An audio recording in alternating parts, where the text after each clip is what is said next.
Hey, what's up, movie viewers? Dena Movie Views here, and I'm asking, what are you watching? Well, today I am watching Coming to America.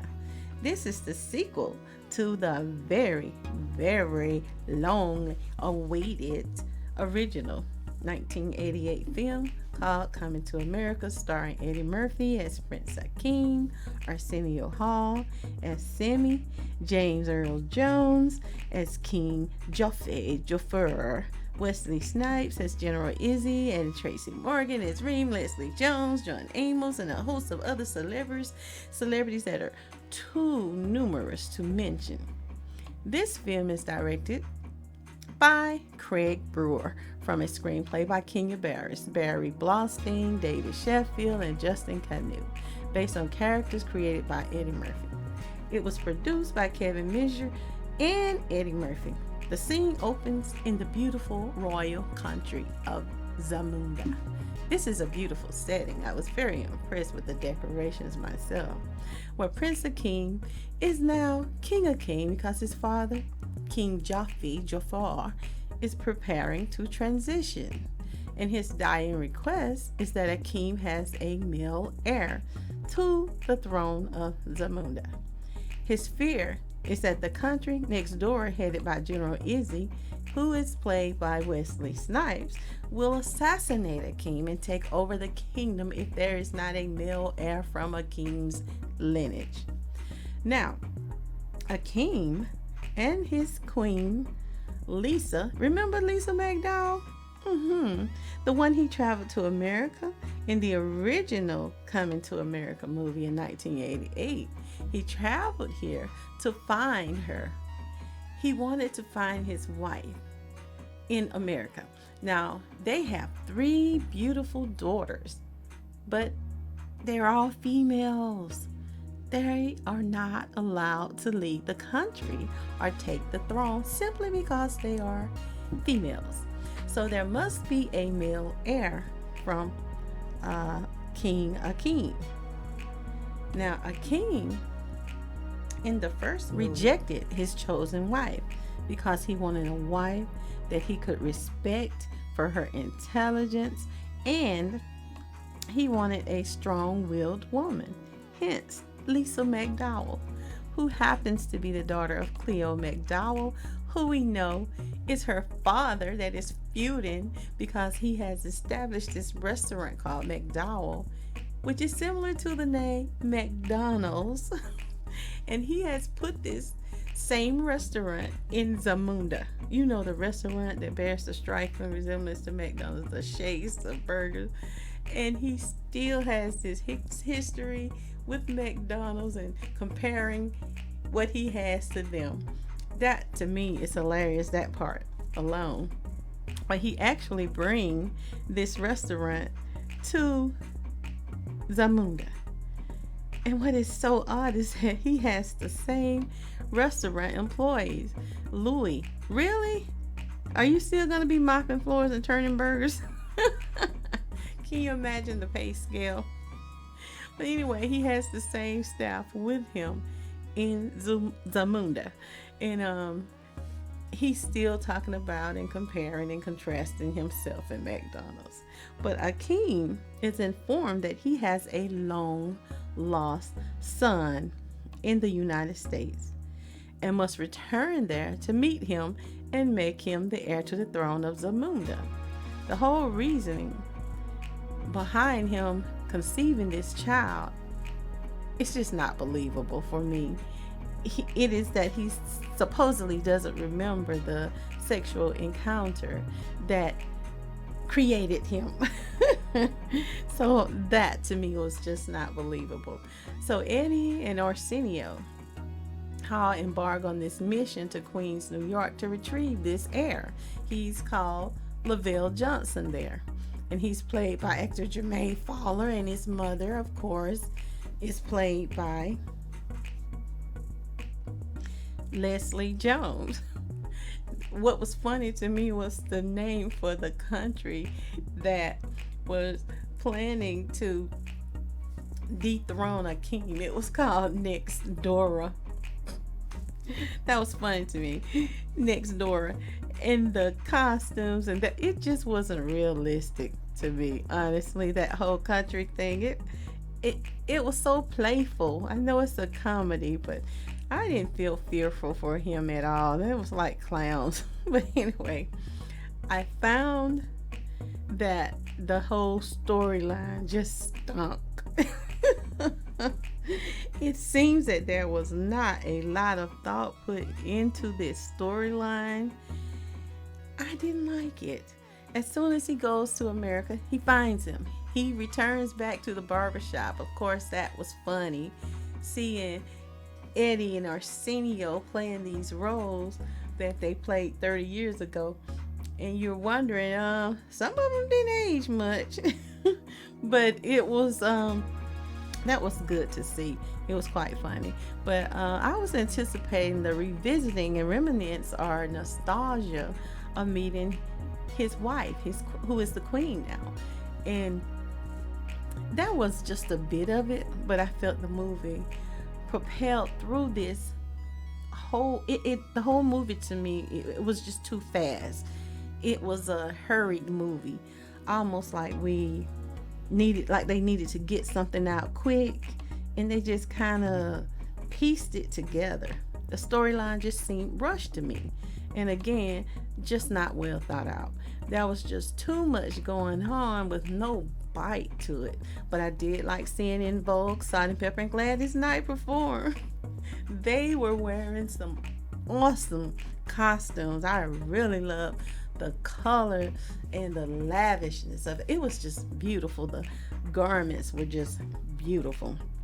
And I particularly like the gown that Lavelle Johnson, who is the person who is supposed to be a king's illegitimate child that he has with Leslie Jones.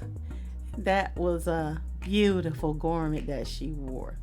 But they didn't actually show them saying their vows, but they showed her gown and them approaching because it was in Zamunda. But it was beautiful. The garment was beautiful. Now, I was thinking she was introduced as his wife. And I was thinking to myself, did I miss something there? The actual ceremony, it was just a little bit too rushed, as I've said before. But I have been anticipating this sequel, and one reason is because it is the first movie that my husband and I saw on our very first date. So that's been almost, 30 years ago, over 30 years ago? That seems ancient when I look back. Anywho, I remember how I loved the flow of the first coming to America, and you just kind of got pulled into the storyline. I didn't feel this so much.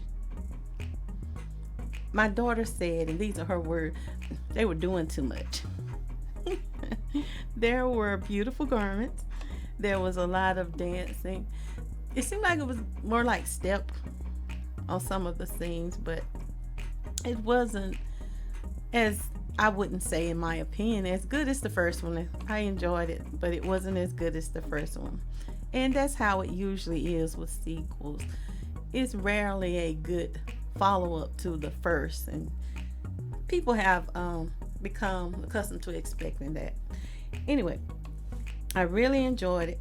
I really enjoyed seeing all the beautifully melanated black people. I always love seeing movies where it's just blackness, all the tones and shades.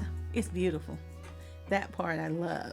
Now, I have to admit that I did not like some of the, it's like they would start a topic and not complete it, because they mentioned at the opening that his eldest daughter was supposed to marry this guy who was Wesley Snipes' son from the other kingdom, Next Door. Get the name?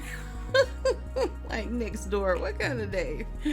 Oh my God, that didn't take a lot of thinking to come up with. But anyway, it's like they started storylines, but they didn't come quite through with it. And it may have a lot to do with them rushing it. I don't know. But it was good. It was good to see the different characters that Arsenio and Eddie played from the first movie. That was good to see. That was interesting. But I think all of the political correctness, or perhaps the current times, caused it not to have some of the substance that it may have had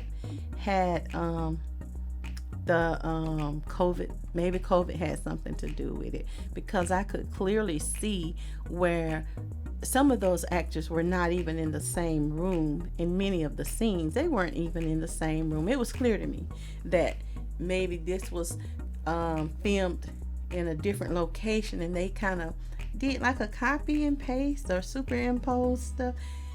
It wasn't so, I mean, it just wasn't, to me, a movie that was well thought out. It wasn't well thought out. It wasn't well as good as the first one. Now, the storyline was just moving too fast, as I've said. There was no real chemistry between the actors to me. Akeem's son, Lavelle Johnson, and his love interest seemed like they moved too fast and too soon. And it was just full of contradictions, because I can remember when they ran to New York, and this is a spoiler, and they wanted to get married, and she was talking about how happy she was and they could be married anyway. But then she changed it. I'm like, it didn't have a lot of substance. And I kept saying, where is Lisa's sister? I didn't see her. The dark-skinned pretty girl. They didn't even mention her. Like, I see everybody, and I know that Maggie passed away, but I'm wondering, where is Lisa's sister?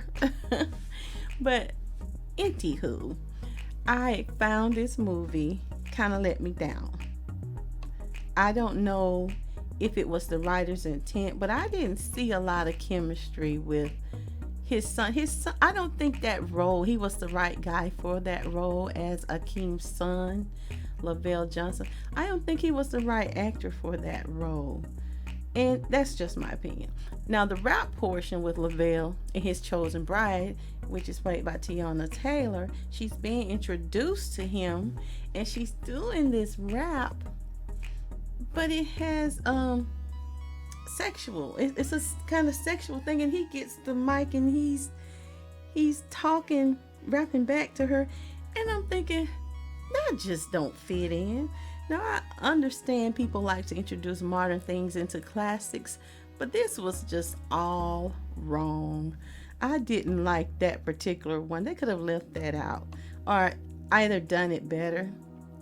His chosen bride comes right out the gate already rapping about sex, and he obliges with his rap response. Nope, that was not a good fit for that moment. Now, I am thinking that's some club stuff. It just seemed out of place for this movie. Not that you couldn't use rap, but in this case, it just wasn't suitable. It took away from that moment for me, because I think Tiana's a very beautiful girl, and it was almost, I was comparing it to when he was introduced to his chosen wife that he didn't end up marrying, but it was nice. It was the way it was presented. I didn't like this one at all. I think some things are better left alone. Change is not always good. In this case, not so much. But one thing that stood out to me is how they made the cast of characters that were supposed to be the American black people seem wild or ghetto and untamed. They like to portray black people in America that way, and then they kind of had the people that were in Africa as prestigious or civilized. And I felt this is what this movie continues to push, that nonsense, which we know that is certainly not accurate by no means and by no fashion, because we are not a monolith. I like comedy, and I get the idea they want to portray, but it did not go over well for me. So it was just not relate in a good fashion. So I'm giving this movie 1 star. Yep, 1 star, because there are some funny moments in it, but I think the writer should have put more energy in developing the storyline, and they could have slowed the pace of the movie so that it could pull in the audience to make it more relatable. Now, funny can be good, and again, like I said, I like comedies, but this was kind of borderline buffoonery in some areas. I am a big fan of Leslie Jones, but I think she needs to be in some roles that don't show her always as this desperate black woman searching for a black man, any black man. And the desperation was there, the thirst was real. There were some funny moments with her and the current queen, but the roles they like to put her in, they're typecasting her. And I think she's a better actress than that. But it was entertaining. It just had no real substance for me. But again, this is my view. If you would like to watch Coming to America, it is currently streaming on Amazon Prime. This has been Dena Movie Views. Like, share, and comment. And remember, it's my view. And what are you watching?